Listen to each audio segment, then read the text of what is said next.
Vamos falar desses sujeitos aí fantásticos que são os puritanos. Certo? Eu sempre fico em dúvida de quem é mais interessante, se são os reformadores ou se são os puritanos. Né? Eu sempre acabo pendendo um pouquinho mais para os reformadores, mas os puritanos, a seu modo, eles têm uma variedade maior e isso também é muito interessante. O J.I. Packer, quando ele fala dos puritanos, ele costuma começar, eu recentemente ouvi toda uma série de palestras dele sobre os puritanos, que é fantástica, fantástica. O Packer é um super especialista em puritanos. E ele sempre gosta de começar dizendo que ele vai falar dos velhos e alegres puritanos. Ele fala esse alegres puritano para ver a reação da plateia, para ver o nível de preconceito que já existe na plateia. Então ele faz esse teste primeiro. Né? Porque esse nome puritanos foi jogado na vala comum e foi dada uma ideia errada para todas as pessoas na sociedade de quem esses homens foram, certo? Quanto a quem esses homens foram. Então há sempre esse preconceito. Na verdade é um preconceito similar ao que os crentes sofrem hoje, né? De que os crentes são pessoas sisudas, são pessoas infelizes. É muito comum haver esse tipo de preconceito. E com os puritanos não foi diferente e continua sendo assim. Né? Teve até um escritor que odiava os puritanos, escritor americano, que ele disse que o puritanismo é a preocupação de que alguém, em algum lugar, esteja feliz. Certo? Então, os puritanos, eles se preocupavam em que houvesse alguém feliz. Na verdade, isso aí é uma caricatura de inimigos do puritanismo. Certo? E é claro que eles são inimigos do puritanismo, porque o puritanismo sempre vai denunciar o erro e a imoralidade em que muitas vezes essas pessoas vivem. O C.S. Lewis, ele disse uma coisa importante sobre os puritanos, eu acho que é interessante, vindo dele. Ele fala assim: precisamos ver os puritanos como exatamente o oposto daqueles que carregam esse nome hoje. Então, se alguém hoje, vivendo entre nós, recebe esse nome puritano, então imagine o puritano verdadeiro como o contrário daquela pessoa para quem apontaram o dedo. Né? Devem ser vistos como jovens, ardorosos, intelectuais progressistas, extremamente atualizados e modernos. É exatamente isso que eles eram. O próprio C.S. Lewis escreveu um livro, talvez alguns de vocês conheçam, Screwtape Letters, que no Brasil traduziram, tem vários títulos, tem Cartas do Coisa Ruim, Cartas do Inferno, né? Mas é um livro interessante em que o C.S. Lewis imaginou um diabo, um demônio velho, experiente, cujo nome é Screwtape. Em português deram o nome de Fitafuso, em algumas versões. Ele escreve cartas para um demônio novato, principiante, né? Em enganar as pessoas. Dando dicas, ensinando como que se deve enganar as pessoas, levar para o mau caminho, aquela coisa toda, afastar de Deus, né? E então ele escreve cartas, por isso que é Screwtape Letters, né? As cartas do Screwtape. Ele escreve por Wormwood, que em português é traduzido em algumas versões por Vermebile. E aí, numa parte, ele fala assim: tudo isso, teu paciente, paciente é o cara que o demônio está atacando. Tudo isso, teu paciente provavelmente classificará como puritanismo. E deixe-me dizer de passagem que o valor que nós conseguimos dar a essa palavra foi um dos nossos grandes triunfos dos últimos 100 anos. Através dela, nós salvamos todos os anos milhares de seres humanos da temperança, da castidade e da sobriedade na vida. Certo? Então, claro, do ponto de vista do demônio, ele está salvando a pessoa da sobriedade, da castidade e da pureza na vida, usando esse termo puritanismo. Isso aí é um puritanismo seu.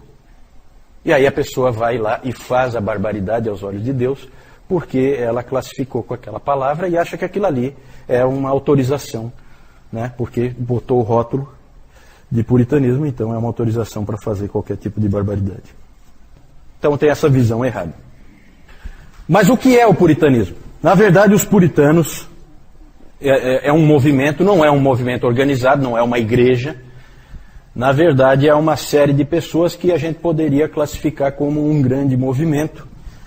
Esses indivíduos, eles surgiram durante o reinado de Elizabeth I, que nós vimos antes, na reforma na Inglaterra, são indivíduos que queriam levar a reforma na Inglaterra à frente, porque a reforma não tinha ido para onde tinha que ir. Não tinha ocorrido na Inglaterra uma adaptação da igreja às escrituras, certo? E esses indivíduos queriam que isso acontecesse. Na verdade, ela começou no reinado de Elizabeth, floresceu no chamado Interregno, ou a República, porque a Inglaterra já chegou a ser uma república, exatamente nas mãos dos puritanos, entre 1640 e 1650, e foi minguando entre a restauração de 1660 e a tolerância de 1689. Depois a gente vai falar um pouquinho mais com mais detalhe disso. Todos os puritanos no início eram parte da igreja da Inglaterra, da igreja anglicana, faziam parte dela. Eles queriam levar em frente a reforma que tinha começado bem com Eduardo VI. Eduardo VI é aquele rei, filho do Henrique VIII, que era um menino e tal, lembra? Que aí assumiu com 10 anos, morreu com 16, e aí tudo foi por água abaixo. Mas estava indo bem. E aí houve aquele balde de água fria com a rainha Maria I. O espírito do puritanismo se vê, como eu disse antes, naquele embate que houve entre John Knox e Richard Cox em Frankfurt, na Alemanha, numa igreja de refugiados ingleses. Ali houve uma discussão entre esses dois homens, em que o John Knox queria adaptar a igreja às escrituras, porque o Senhor Jesus Cristo é o Senhor da igreja, e o Richard Cox veio com aquele argumento bem típico do anglicanismo, que era o seguinte: não, nós queremos uma igreja como era a nossa igreja lá na Inglaterra. Então, o costume é o que é mais importante. Os rituais que nós fazíamos, nós queremos continuar fazendo. Nós não queremos abandonar nada porque as escrituras dizem para a gente fazer de outra maneira. Certo? Então, esse é o espírito tradicional do ser humano. Ele gosta de rituais, ele gosta de manter as coisas como estão, ele não gosta de adaptar as coisas às escrituras. O puritano quer sempre adaptar as coisas às escrituras. Esse nome puritano é um nome que os inimigos deram para os puritanos. É um nome jocoso, certo? Porque esse cara aqui, ele quer pureza em tudo, não pode nunca ter uma coisinha de fora, tudo tem que ser do jeito que a Bíblia diz e tal. Esse é o espírito puritano, tudo tem que ser como a Bíblia diz. Na verdade, não está distante do que nós vimos do Zwingli, o que nós vimos do Calvino, né? E a influência do Calvino sobre os puritanos é enorme. Uma grande conquista deles foi a criação da Bíblia de Genebra. Então é interessante, aí você já vê toda a ligação. Se a Bíblia dos puritanos é a Bíblia de Genebra, assim chamada, você vê que há uma ligação clara com Calvino. Certo? Na verdade, é uma tradução da Bíblia que foi feita por uma série de eruditos em Genebra, usando como base a tradução do William Tyndale. Só que o interessante dessa Bíblia são as anotações dela. As anotações que esses puritanos faziam. E essa era a Bíblia dos puritanos, certo? Hoje em dia existe nos Estados Unidos um movimento muito forte dentro das igrejas, que é chamado do movimento de King James Only, que é só usar a Bíblia King James. Qualquer outra Bíblia não pode ser usada, certo? Então tem muitas igrejas que não, é King James, King James, King James, e muita gente equivocadamente acha que essa foi a Bíblia dos puritanos. Na verdade, essa Bíblia era considerada uma inovação. A Bíblia dos puritanos é a Bíblia de Genebra. Essa é a Bíblia dos puritanos. A outra é uma Bíblia, a Bíblia King James, ou a versão autorizada, como os ingleses chamam, ela é uma inovação, é uma coisa nova. Ela surgiu em 1611 e ela leva o nome desse rei Tiago, né? James é Tiago, a Bíblia do rei Tiago, que esse cara aí é um grande inimigo do Evangelho, né? Ah, fala isso?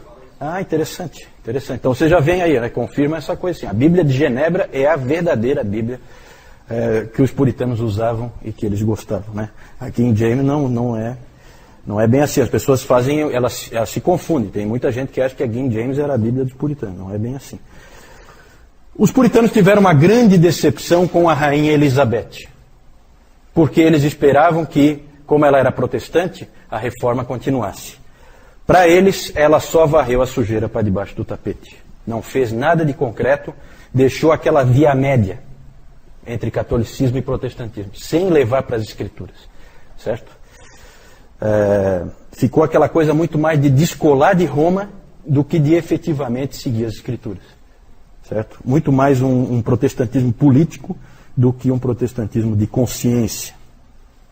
E aí depois, quando assumiu o Tiago I, James I, que era o rei da Escócia, na Escócia eu acho que ele era já o James VI, mas aí houve a unificação, certo? Que eu acho que a dona Carlota estava comentando antes, né? Porque aí houve a unificação, a dinastia Stuart, né? Começa ali com esse rei Tiago. Eles achavam que vindo um rei escocês do país do presbiterianismo, haveria agora, com certeza, a possibilidade de levar em frente a reforma. Ele inclusive foi recebido com uma euforia quando ele chegou para assumir o reinado. Que engano.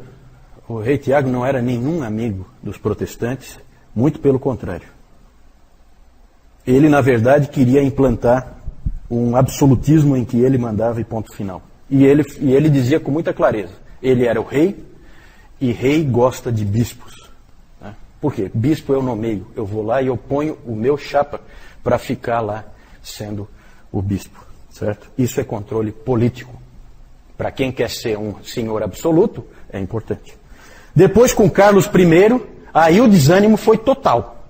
Porque esse Carlos I, ele colocou algumas pessoas em algumas funções importantes, como por exemplo o arcebispo da Cantuária, que é a mais importante dentro da igreja da Inglaterra, depois do rei. Ele colocou um sujeito chamado William Laud, e esse sujeito aí foi um dos maiores inimigos dos puritanos. Perseguiu os puritanos severamente. Grande inimigo dos puritanos, arcebispo William Laud, certo? Porque esse William Laud queria, junto com o próprio rei Carlos I, eliminar os puritanos do mapa. Por vários motivos. Um motivo político e também porque eles queriam colocar dentro da igreja anglicana, fazer valer a teologia arminiana. Certo? Eles queriam que a teologia arminiana prevalecesse. O William Laud começou a colocar arminianos em todas as funções da igreja anglicana. Havia inclusive um dizer interessante na época, em que um indivíduo perguntava assim, qual é a posição dos arminianos? Aí dá a impressão que ele está perguntando qual é a posição teológica, né? Aí a resposta era, os melhores bispados da Inglaterra. Essa é a posição dos arminianos, é ficar com os melhores bispados da Inglaterra.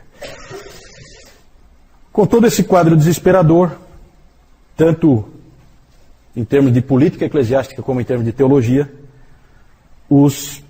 muitos puritanos partiram. Oi? Ele autorizou, por isso que é a versão autorizada, porque ele autorizou fazer uma nova versão da Bíblia. Até porque havia um certo medo da própria Bíblia de Genebra. Né? Então é interessante tentar colocar uma outra para tirar um pouco da força, né? do puritanismo mais forte, mais radical, se é que a gente pode usar essa palavra. Muitos puritanos partiram e isso foi, na providência de Deus, muito bom. Por quê? Porque ali, então, vão contingentes enormes de puritanos para a Nova Inglaterra, né? Vão colonizar os Estados Unidos. Para nós isso é muito importante porque o protestantismo veio para o Brasil via americanos, principalmente. Né? O protestantismo reformado. Certo? Claro que os luteranos, aí é muito mais, vieram da Alemanha e normalmente junto com a colonização. Então vinham os colonos, eles traziam a sua religião, certo? Já os americanos fizeram o trabalho realmente evangelístico, num primeiro momento, né? Mas isso muito depois, certo? Aqui no Brasil. Mas é importante porque a gente tem que ser grato àqueles irmãos da América, porque mandaram missionários para cá e hoje nós temos as nossas Bíblias, nós temos tudo, graças a esses irmãos. E então foi importante a ida desses grandes contingentes de puritanos para a Nova Inglaterra, para os Estados Unidos. Nova Inglaterra, para quem não sabe, é uma região dos Estados Unidos, lá bem no norte, nordeste dos Estados Unidos. Depois eu vou mostrar. Tá? Eles saíram porque ali eles viram que não tinha mais esperança. Muitos saíram direto de Southampton e outros portos lá da Inglaterra, e muitos passaram primeiro pela Holanda, ficaram um tempo estabelecidos na Holanda, e da Holanda foram embora para o Novo Mundo, certo? Depois nós vamos falar do protestantismo no Novo Mundo. Alguns ficaram, né? E nos anos 1640 estourou a Guerra Civil entre o parlamento e o rei. Por quê? Porque várias atitudes do Carlos I indicavam que ele queria governar de maneira absolutista. Ou seja, qualquer coisa que der na telha dele, ele faz. E a Inglaterra era sim uma monarquia, como é até hoje, mas tem um parlamento. Você vai aumentar impostos, você tem que fazer passar pelo parlamento, não é o rei. Eu quero aumentar agora os impostos, agora o imposto vai ser 95%. Não, calma. Tem o parlamento. Lá no caso deles tem a Casa dos Comuns e a Casa dos Lordes, né? E aí o parlamento viu que esse sujeito estava mal intencionado e houve então guerra. Exércitos leais ao rei e exércitos leais ao parlamento, certo? Essa guerra civil foi vencida pelo parlamento e o rei Carlos I foi decapitado em 1649. De 1649 a 1660 não houve mais um reino, mas sim uma república, governada pelo parlamento e por um que eles chamavam um Lorde Protetor, que era a figura do Oliver Cromwell. Esse Oliver Cromwell é um sujeito que é amado e odiado, mais odiado do que amado, porque afinal de contas hoje você vê que a monarquia prevaleceu naquele país, né? E os ingleses adoram aquela coisa de rei e rainha, e então você vê que um indivíduo desse que derrubou aquela coisa que eles adoram, eles nunca vão ver com muito bons olhos. Mas ele era um indivíduo ligado aos puritanos, o próprio John Owen foi conselheiro do Oliver Cromwell, e é um período muito interessante, é o período em que os puritanos têm mais força, inclusive força política, certo? Eles podiam fazer reforma agora, porque eles tinham todo o apoio do parlamento. Houve uma série de problemas e tal, no final assumiu o Richard Cromwell, que era o filho do Oliver Cromwell, assumiu quando o Cromwell morreu, e ele não era bom, ele era um péssimo líder, confuso, e o que acabou acontecendo no fim das contas é que 20 meses depois do Oliver Cromwell morrer, o rei Carlos II voltava à Inglaterra e sentava no trono da Inglaterra e o Reino Unido estava restabelecido. Na verdade, houve uma série de problemas, eu não vou entrar em detalhes, mas os escoceses meio que sabotaram a coisa, porque os escoceses quando o Carlos I foi morto, eles colocaram o Carlos II como rei da Escócia. Aí já fica difícil, porque daí o reino era unido, aí não foi unido o negócio. O parlamento da Inglaterra assumiu o comando da Inglaterra, mas na Escócia o cara estava reinando. E ele era um pretendente, né? Pretendente não, ele era o legítimo herdeiro ali do trono da Inglaterra, se fosse uma monarquia, né? Então houve uma série de problemas, houve inclusive guerra, o Oliver Cromwell invadiu a Escócia e na Batalha de Worcester ele acabou dando um jeito de fazer o Carlos II, rei da Escócia, só da Escócia, foi obrigado a se refugiar em que país será? França, né? O grande aliado sempre da Escócia. Então ele foi para a França e ficou lá, certo? Mas o Dr. Lloyd Jones ele sempre disse que o fracasso do movimento puritano e a volta do Carlos II tem muito a ver com os presbiterianos. Os presbiterianos, leia-se escoceses, acabaram sabotando um pouco e fizeram com que... Claro que havia muito ódio, evidentemente, se o Cromwell foi lá e invadiu a Escócia, tudo isso aí complica. Então é tudo muito complicado, né? Não dá nunca para você dizer assim, em uma frase, resolver o problema histórico. É tudo muito mais complicado, a gente não tem tempo de ficar entrando aqui, também nem é o caso, certo? Mas eu já estou adiantando que os puritanos acabaram fracassando no seu intento de ter ali realmente uma nação cristã, certo? Plenamente reformada, plenamente, totalmente voltada às Escrituras. Isso eles não conseguiram.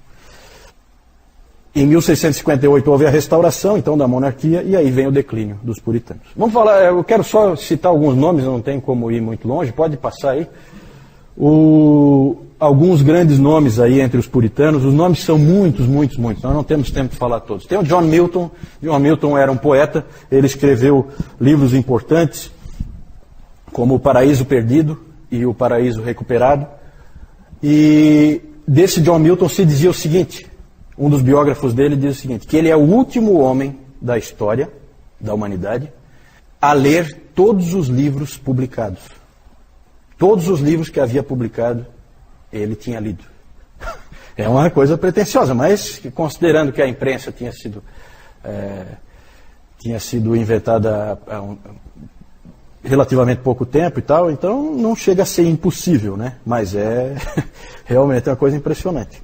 Ele é importante, mas a teologia dele não é muito boa, não. O segundo nome aí, Richard Baxter, é o grande pastor. Certo? Esse Richard Baxter é um pastor fascinante. Ele fez um trabalho em Kidderminster, que é uma pequena cidade lá da Inglaterra. Ele trabalhou 15 anos, e o que se diz dele é que quando ele chegou lá, não havia nenhum cristão. Quando ele saiu, não havia nenhum ímpio. Porque realmente o trabalho dele foi um trabalho fantástico. Esse cara aí é famoso por fazer aquelas visitações às famílias. Ele então checava como é que está a vida espiritual de cada um. E ele escreveu aquele livro, temos em português, O Pastor Aprovado, né? Que muitos caras desanimam quando leem por causa do padrão elevadíssimo, né? O Dr. Calhoun sempre fala, nunca desanime por causa do padrão elevado que os puritanos colocam no papel, certo? Coloque aquilo como um alvo, mas lembre da graça sempre, né? Mas realmente é um padrão elevado. Outros livros dele, ele tem livros fantásticos, esse Richard Baxter. Um Chamado ao Não Convertido, né? Aqui no Brasil tem traduzido Convite para Viver, que ele usa um texto ali, sensacional ali, ele coloca de uma maneira fantástica, um chamado realmente para aqueles que não são convertidos, para que venham ao Senhor. O Descanso Eterno dos Santos é outro livro dele, em que ele fala do porvir. E o livrão gigantesco dele, um baita de um livro, é o Diretório Cristão. O Diretório Cristão, em que tem, é um livro em que simplesmente você tem tudo que você puder imaginar ali em termos de consciência, em termos de ética cristã, você encontra nesse Diretório Cristão do Richard Baxter, sempre levado aos mínimos detalhes, como os puritanos sempre faziam. A pregação dele era sempre regida pelo lema, primeiro luz, depois calor. Então ele sempre achava que ele tinha que instruir para depois motivar. Né? Não adianta você ter só uma fé cega assim, que você, sabe, muito discurso, as pessoas vão e tal, mas não sabem nem por que estão indo. Não, a gente precisa conhecer. Eu tenho um livretinho dele em que ele fala assim, né, que é muito comum as pessoas dizerem, porque você pode conhecer e não ter vida cristã.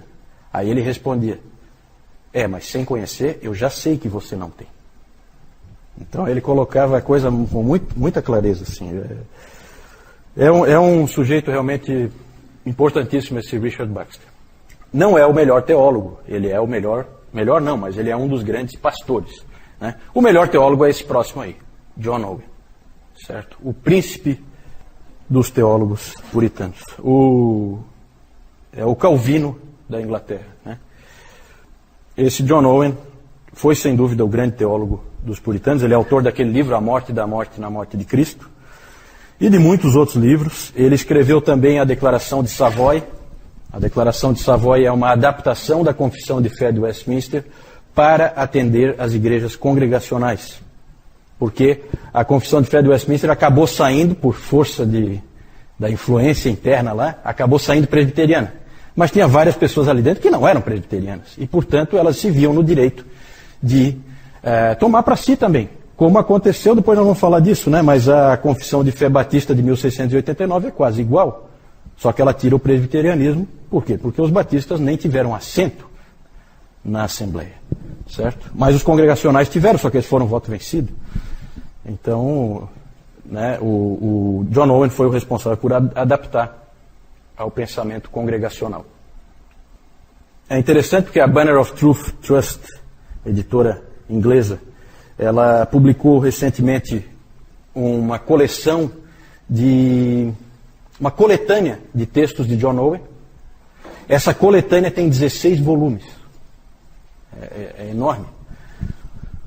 Os escritos completos do John Owen são muito maiores, O Dr. Lloyd Jones, quando se casou em 1927, ele ganhou de alguns amigos de presente de casamento, de segunda mão, né, as obras completas de John Owen, é um baita de um monte de livros, né, e as obras completas do Richard Baxter também, certo? Para ele era um presentão, né? Para a mulher eu acho que ela não. Não. Aí que tu te enganas, a esposa dele é fantástica. E talvez o favorito de todo mundo é esse próximo aí, John Bunyan. John Bunyan é um cara fantástico, realmente um indivíduo único na história da igreja. Aprendam sobre esse sujeito aí, porque ele é único, especial. É o latoeiro de Bedford, né? Ele era um latoeiro, era a função dele, não era um ministro, mas era um pregador do evangelho fantástico, e ele é conhecido principalmente como o autor do livro O Peregrino. Que alguém já disse que é a Confissão de Fé de Westminster com pessoas. Né? Alguém já falou que o Peregrino é a Confissão de Fé de Westminster com pessoas nela. Aí tem muitos outros nomes que a gente poderia falar: John Flavel, Richard Sibbes, Thomas Goodwin, Thomas Watson, Stephen Charnock, Thomas Manton e muitos outros desses puritanos ingleses a gente poderia citar. Século XVII, quando você pensa em século XVII, pense em puritanos. Esses são os grandes homens de Deus daquele século. Pode passar? A pergunta é a seguinte: por que deu errado?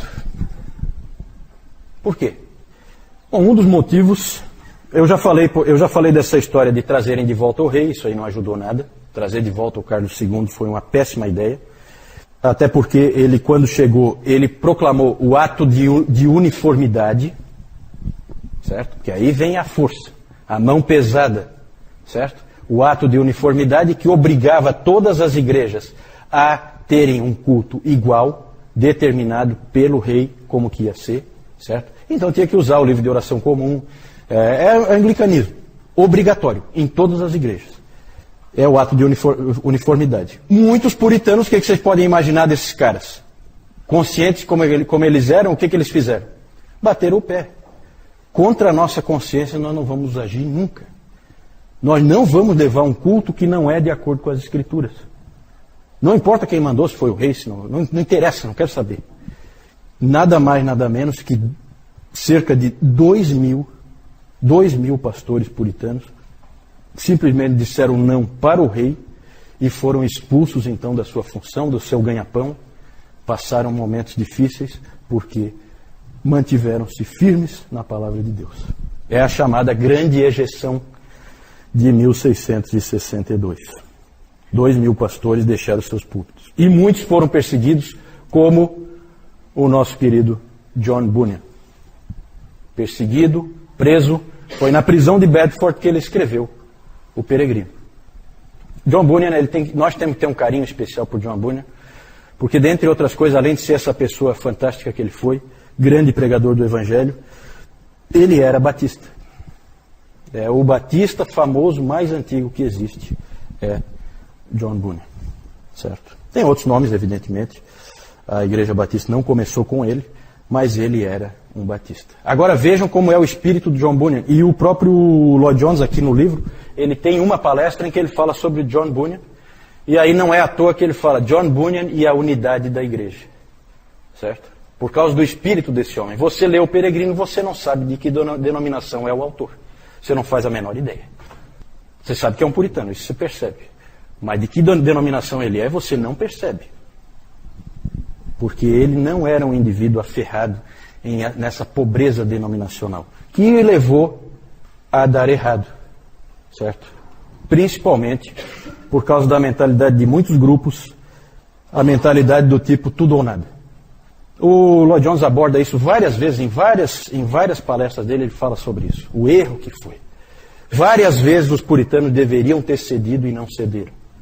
Deveriam ter cedido por causa do irmão, e não cederam em picuinha, em coisa, em detalhe, certo? Também. Eu vou falar já. Só para vocês terem uma ideia, que grupos que tinha ali, que eram chamados, né? Nós tínhamos os batistas, os presbiterianos, evidentemente, os niveladores, os cavadores, os bradantes, os da Quinta Monarquia, os Quakers já são um pouco mais, era um pentecostal da época o Quaker, certo? Já são um pouquinho mais diferentes assim. Mas eram todos grupos de puritanos com ênfases diferentes e que acabaram, sabe, um não se entendia com o outro. Isso aí, essa divisão entre eles não ajudava, porque eles tinham essa mentalidade do tipo tudo ou nada. Os presbiterianos não conseguiam se entender com os independentes. Os independentes são batistas, congregacionais, né, aqueles que acreditam que cada congregação deve ser independente.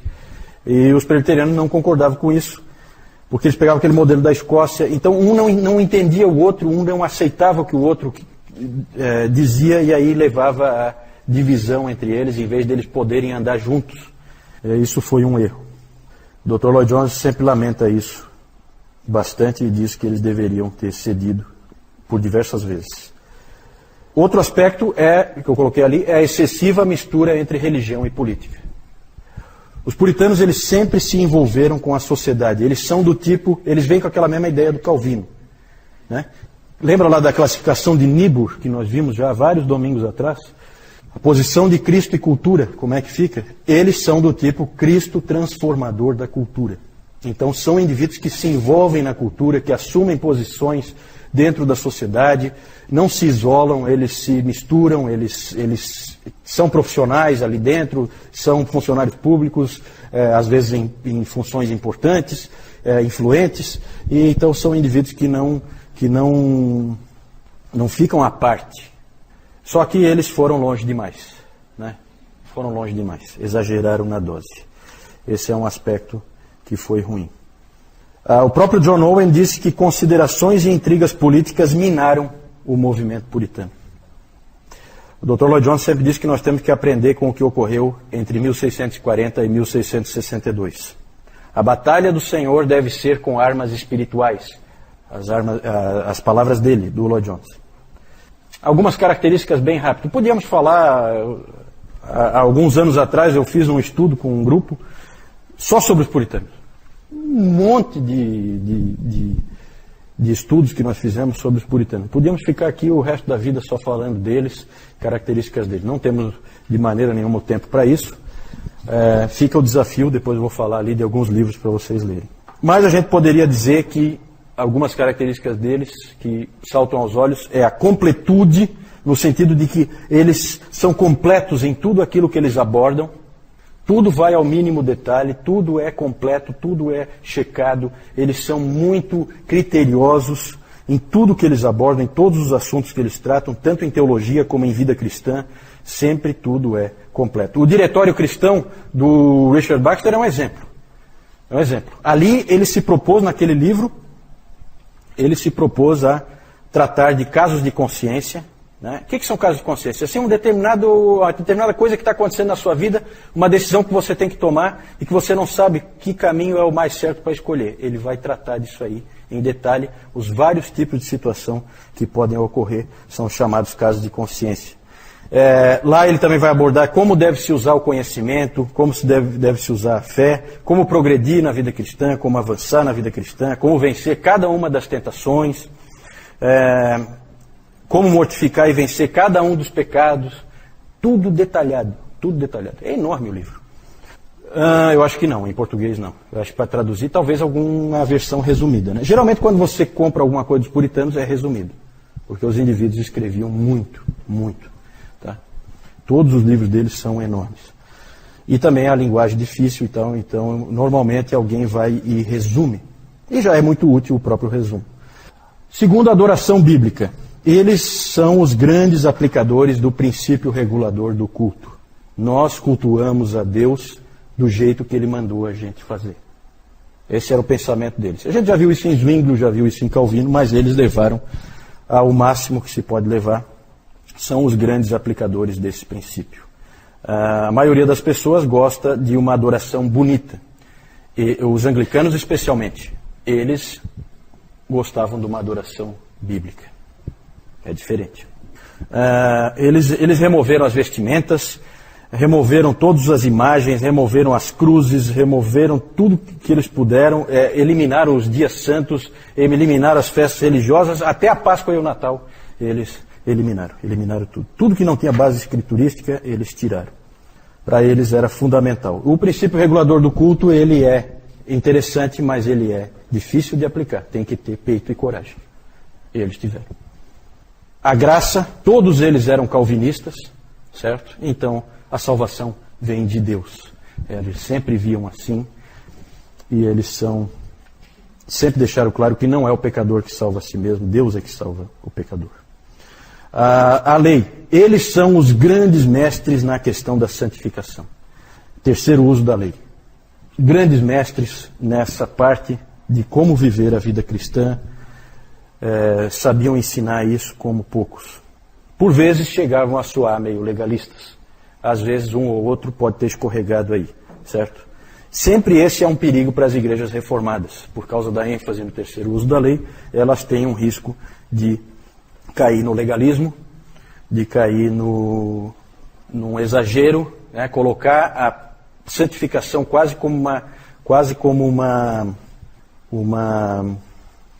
obediência aos mandamentos quase como uma condição à salvação. E isso às vezes não fica muito claro. Para os luteranos é o contrário. Eles tendem a cair mais na graça barata. Tanto que o próprio Dietrich Bonhoeffer, que era um luterano, ele escreveu muito naquele livro Discipulado, que é um livro excelente. A teologia do Bonhoeffer pode não ser assim, é uma teologia muito correta, mas aquele livro é muito bom. E ele ali fala da graça barata. É um risco que eles correm. O Dr. Calhoun disse que os reformadores precisam, os reformados precisam dos luteranos e os luteranos precisam dos reformados. Para sempre lembrar, toma cuidado. Aqui é um lugar perigoso para você andar, né? Na verdade, se vocês quiserem aprofundar, saber mais, eu coloquei alguns capítulos. O título do capítulo é aquele ali mesmo, desse livro aí, Santos no Mundo. Você quer conhecer os puritanos, você leia esse livro primeiro, tá? Ali você vai ter um capítulo, está nessa ordem mesmo: trabalho, sexo e casamento, dinheiro, família, pregação, igreja e culto, Bíblia, educação, ação social. E eles têm a ensinar em todas essas áreas, porque são indivíduos que levam a vida inteira à luz das Escrituras. Então nós temos muito a aprender com eles. Esse aqui já é um livro um pouquinho mais avançado, que vai abordar a coisa num patamar um pouquinho mais difícil, mas não tão difícil. Ele é um livro médio, né? Um livro do J.I. Packer, Entre os Gigantes de Deus, certo? Fala só sobre os puritanos, sob o título Uma Visão Puritana da Vida Cristã. E aí, na verdade, aí não são os capítulos, são sessões, né? Perfil dos puritanos, os puritanos e a Bíblia, os puritanos e o Evangelho, os puritanos e o Espírito Santo, a vida cristã dos puritanos e os puritanos no ministério. Isso aí eu vou deixar para vocês aprofundarem. Eu acho que vale muito a pena. Pode passar? Não posso deixar de falar, nós não temos tempo, mas eu não posso deixar de falar da Assembleia de Westminster. A Assembleia de Westminster se reuniu naquela época em que havia disputa entre o rei e o parlamento. Rei Carlos I e o parlamento incomodado com a visão absolutista do Carlos I. O parlamento que convocou a Assembleia de Westminster. O parlamento convocou uma série de teólogos, eminentes teólogos, para elaborarem uma confissão de fé e outros aspectos também, um diretório de culto, catecismos. Quando a gente fala de Westminster, a gente não fala só da confissão. A confissão é o mais famoso, mas tem uns 5 ou 6 documentos que foram produzidos ali. Tinha ali 121 teólogos e mais 30 leigos. Esses 30 leigos são 10 representantes da Casa dos Lordes e 20 representantes da Casa dos Comuns, porque é do parlamento isso aí, tá? Então isso que é meio irônico, né? A confissão de fé de Westminster, ela tecnicamente, ela é da Igreja da Inglaterra, ela é da Igreja Anglicana, né? A gente associa muito, e os presbiterianos gostam disso, associa muito ao presbiterianismo, porque a Escócia logo tomou aquilo ali para si como a sua confissão de fé. Mas tecnicamente foi feito pela Igreja Anglicana, foi feito pela Inglaterra esse trabalho, certo? Esses teólogos Havia uma variedade de tipos aí de teólogos. Havia episcopais, eles não participaram muito porque eles eram fiéis ao rei, mas havia presbiterianos, havia independentes, como o Thomas Goodwin, era um deles, o famoso Thomas Goodwin. Jeremiah Burroughs, também tem livros dele já traduzidos em português. E também foram chamados delegados escoceses. Um deles era o famoso Samuel Rutherford, participou também. Os escoceses foram convidados e vieram ajudar. O Richard Baxter descreveu assim a Assembleia. Os teólogos ali reunidos eram homens de eminente conhecimento, piedade, habilidade ministerial e fidelidade. E não sendo eu digno de ser um deles, porque o Baxter não foi convidado, não sendo eu digno de ser um deles, posso falar ainda mais abertamente a verdade que eu sei, que tanto quanto sou capaz de julgar pela informação histórica disponível e por qualquer outra evidência, o mundo cristão desde os dias dos apóstolos nunca teve um sínodo de teólogos mais qualificados do que esse sínodo e o sínodo de Dort. O sínodo de Dort já tinha acontecido em 1618. Eu não tive tempo de falar, recomendo que vocês vão lá no site Bom Caminho e digite lá na procura, lá na busca, digite Dort, e aí vocês vão ter lá um artigo explicando tudo como foi o sínodo de Dort, certo? O sínodo de Dort tratou da questão arminianismo, calvinismo, certo? Várias confissões vieram dali. Os congregacionais, com a declaração de Savoy, já falei, em 1658, John Owen adaptou para uso dos congregacionais, e os batistas também fizeram uso, adaptando a confissão de fé de Westminster na segunda confissão londrina de 1689. Por que segunda confissão londrina? Porque houve uma primeira, que eu até tenho ela, que ela é de 1644, certo? Anterior até à confissão de fé de Westminster. A confissão batista é a primeira confissão batista de Londres de 1644. Mas a confissão de fé de Westminster ela é tão bem montada, tão bem elaborada, que ela acabou se tornando mais importante, e os batistas acabaram tomando ela como a sua confissão, como base para a sua confissão, né? William Laud, grande inimigo dos puritanos, arcebispo da Cantuária, colocou arminiano na Igreja da Inglaterra até não poder mais. O Carlos I lá e o julgamento dele, lembrem-se que ele foi decapitado pelo parlamento. E aqui o Oliver Cromwell, que foi o Lorde Protetor durante a República. Richard Baxter, John Milton, John Owen, John Bunyan. Aqui uma figura do Bunyan na prisão em Bedford, sendo visitada pela filhinha dele, que era cega, né? Ele adorava essa filhinha dele. E ela visitando ele na prisão. Aí a Assembleia de Westminster, para vocês terem uma ideia, né, se reuniram 1163 vezes, certo? Esses delegados da Assembleia de Westminster.